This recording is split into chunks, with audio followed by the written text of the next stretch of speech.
हम सभी एक ही भाषा बोलते हैं, फिर भी अक्सर एक दूसरे को समझ नहीं पाते। आखिर ऐसा क्यों होता है?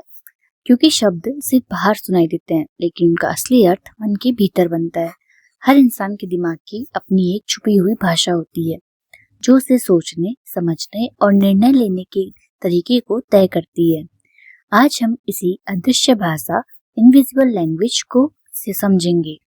समस्या यह है कि हम लोगों के शब्द तो सुनते हैं, लेकिन उनके पीछे छुपे मीनिंग्स को, उनके अर्थ को नहीं समझ पाते। इसी वजह से लोग एक दूसरे को गलत समझ लेते हैं।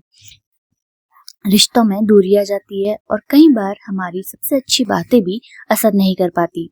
जब तक हम इंसान के मन की भाषा को नहीं समझेंगे, तब तक संवाद केवल शब्दों का आदान प्रदान ही बनकर रहेगा। इसका सॉल्यूशन यह समझने में है कि हर बातचीत के दो लेवल्स होते हैं, एक जो शब्दों में सुनाई देता है और दूसरा जो सोच में छुपा होता है। अक्सर लोग वह नहीं कहते जो वो वास्तव में सोच रहे होते हैं। उनके शब्दों के पीछे उनकी प्राथमिकताएं, उनके अनुभव और उनके उद्देश्य छुपे होते हैं।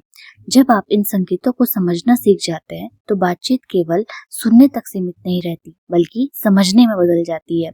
और यही समझ आपको लोगों से गहरा जुड़ने और प्रभावशाली संवाद करने की क्षमता देता है। आज की सबसे बड़ी सीख यही है कि इंसान का मन शब्दों से नहीं, बल्कि उनके अर्थ से जुड़ता है। जो व्यक्ति मन की इस छुपी हुई भाषा को समझ लेता है, वह केवल अच्छा वक्ता ही नहीं बनता, बल्कि वह लोगों को गहराई से समझने वाला भी बन जाता है। याद रखिए, प्रभावशाली संवाद का रहस्य ज्यादा बोलने में कभी नहीं था, न कभी होगा, बल्कि सही अर्थ तक पहुंचने में है। नेक्स्ट चैप्टर में हम मानव मन के एक और ऐसे ही अदृश्य पैटर्न यानी कि इनविजिबल पैटर्न को जानेंगे, जो हमारी सोच और व्यवहार को कहीं ना कहीं किसी न किसी तरीके से प्रभावित करता रहा है, करेगा और कर रहा है। Thanks for listening.